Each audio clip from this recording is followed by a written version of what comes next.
سورت انا آتیناک الکوثر وقال ابن عباس شانئک عدوک. شانئک کا معنی کیا ہے؟ عدو، دشمن. اور شان سے مراد یہاں نبی صلی اللہ علیہ وسلم کا دشمن ہے. اس سے مراد عاص بن وائل، ابو جہل یا عتبہ ہے. لیکن عام معنی یہ کہ قیامت تک جتنے بھی لوگ رسول اللہ صلی اللہ علیہ وسلم کے دشمن ہیں، چاہے وہ آپ کے دور میں تھے یا بعد میں آئے، وہ سب انجام کے اعتبار سے خائب و خاسر ہیں، نامراد ہیں.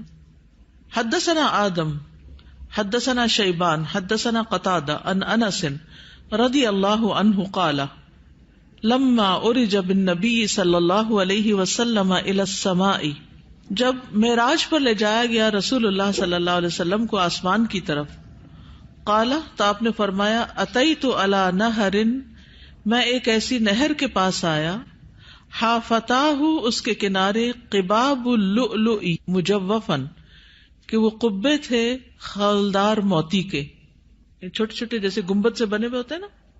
فقلت ما ھذا یا جبریل، میں نے پوچھا یہ کیا ہے جبریل؟ قال ھذا الکوثر، فرمایا یہ ہے نہر کوثر جو انا آتیناک الکوثر کے پس منظر میں ہے. حدثنا خالد بن یزید الکاہلی حدثنا اسرائیل عن ابی اسحاق عن ابی عبیدہ عن عائشہ رضی اللہ عنہا قال، کہتے ہیں سألتها، میں نے ان سے پوچھا، عن قولہ تعالی، اللہ تعالیٰ کے اس فرمان کے بارے میں، انا آتیناک الکوثر، کہ انا آتیناک الکوثر کا کیا معنی ہے، الکوثر کیا ہے؟ قالت نہر، کہنے لگی یہ نہر ہے، اعطیہ نبیکم صلی اللہ علیہ وسلم، جو تمہارے نبی صلی اللہ علیہ وسلم کو دی گئی، شاطئاہ علیہ در مجوف، شاطئاہ اس کے دونوں کنارے، علیہ ان پر، در موتی ہیں، مجوف خولدار یعنی اندر سے کھوکھلے، آنیتہ اس کے برتنوں کی تعداد کا عدد النجوم، ستاروں کی گنتی کے برابر ہے. ستارے کتنے ہیں گن سکتے ہیں؟ انگنت. رواہ زکریا و ابو الاحوص و مطرف عن ابی اسحاق. تو انا آتیناک الکوثر کا معنی کیا ہے؟ بلا شبہ ہم نے آپ کو کوثر عطا کی.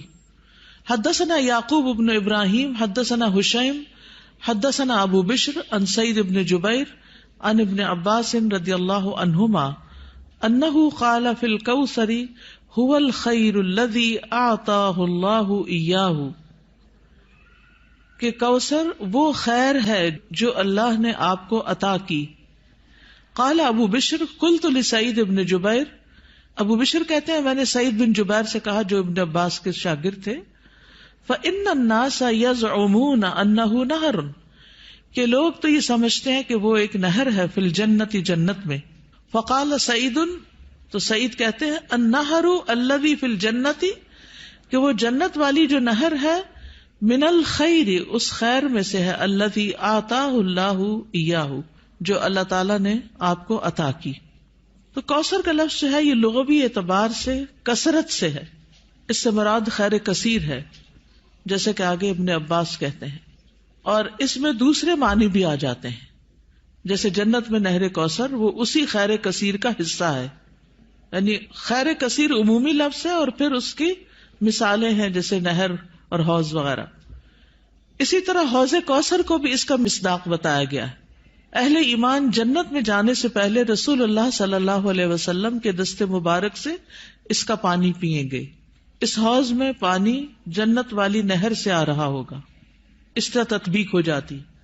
یعنی اگر کوئی یہ کہے کہ کوثر کا معنی کیا ہے، تو عمومی لغوی معنی کیا ہے؟ خیر کثیر. اور نبی صلی اللہ علیہ وسلم کو اوور آل خیر کثیر ہی عطا کی گئی تھی.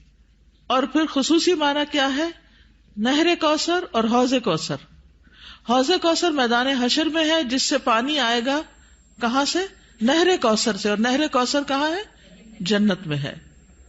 اسی طرح آپ صلی اللہ علیہ وسلم کو دنیا میں جو بلند مقام ملا اور آپ کا ذکر کثیر ہوا اور آپ کو فتوحات نصیب ہوئی، یہ سب بھی خیر کثیر میں شامل ہے. دنیاوی اعتبار سے کیا کیا ہے خیر کثیر میں شامل؟ فتوحات، بلند مقام اور ذکر کثیر. نہر کوثر کی خوشخبری سن کر آپ صلی اللہ علیہ وسلم بہت خوش ہوئے تھے. صحیح مسلم کی روایت ہے, حضرت انس کہتے ہیں کہ ایک دن رسول اللہ صلی اللہ علیہ وسلم ہمارے درمیان تشریف فرما تھے. آپ پر نیند سی طاری ہوئی. پھر آپ نے مسکراتے ہوئے اپنا سر اٹھایا تو ہم نے عرض کیا, یا رسول اللہ, آپ کس بات پر ہنس رہے تھے؟ تو آپ نے فرمایا, مجھ پر ابھی ایک سورت نازل ہوئی. پھر آپ نے بسم اللہ الرحمن الرحیم انا اعطیناک الکوثر فصل لربک وانحر ان شانئک ھو الابتر پڑھی اور فرمایا کہ تم جانتے ہو کہ کوثر کیا ہے؟ تو ہم نے کہا اللہ اور اس کا رسول ہی بہتر جانتے ہیں. آپ نے فرمایا, بے شک وہ ایک نہر ہے, مجھ سے میرے رب نے اس کا وعدہ کیا ہے, اس میں بہت سی خوبیاں ہیں.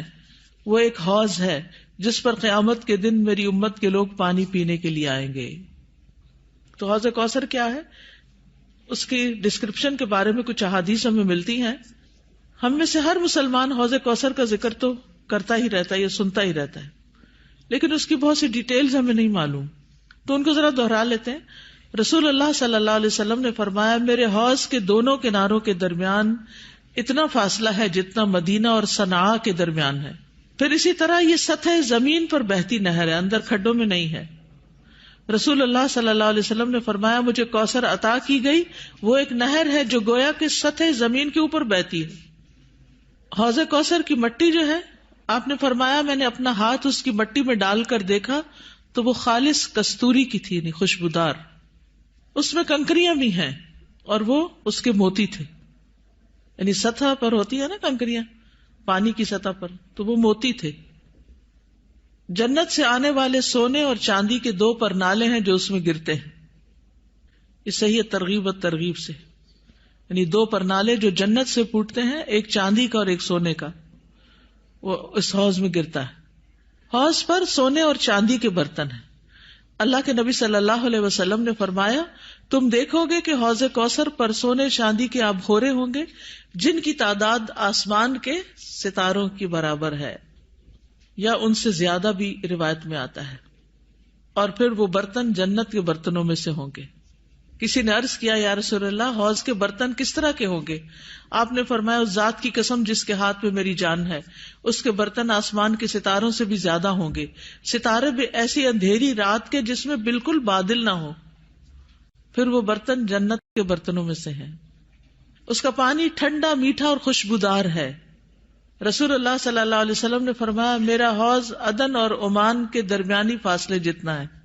حوض کا پانی برف سے زیادہ ٹھنڈا, شہد سے زیادہ میٹھا, مسک سے زیادہ خوشبودار, اس کے آبخورے آسمان کے ستاروں کے برابر ہیں. اور ایک جگہ دودھ سے زیادہ سفید بھی آتا ہے. آئس کریم کیا چیز ہے اس کے مقابلے میں. پھر جو ایک گھونٹ بھی پی لے گا کبھی پیاسا نہ ہوگا, اس کے چہرے کا رنگ کبھی سیاہ نہ ہوگا. سبحان اللہ, یہ تاثیر ہے اس کی. دنیا میں کئی ٹوٹکے کرتے رہتے ہیں, یہ کھا لو, وہ پی لو, یہ لگا لو تاکہ رنگ صاف ہو جائے. اس کا ایک گھونٹ پی کر انسان خوبصورت ہو جائے گا. اس نہر پر پرندے بھی ہیں. فرمایا, ان کو کھانا اس سے بھی زیادہ خوشگوار ہوگا. لیکن کچھ لوگ حوض کوثر سے محروم رہ جائیں گے. وہ کون ہیں؟ جو بدعت کرنے والے ہیں, جنہوں نے آپ کے بعد دین کو تبدیل کر دیا. آپ فرمائیں گے یہ دور ہو جائیں, دور ہو جائیں. یہ ڈسکرپشن پڑھ کے پھر شوق بڑھ جاتا ہے نا, اور سنت پر عمل کا شوق بڑھ جاتا ہے کہ اللہ تعالیٰ ہمیں اور زیادہ سنت کا پابند بنائے تاکہ ہم نبی صلی اللہ علیہ وسلم کے قریب ہو سکیں, آپ کا اتباع کریں.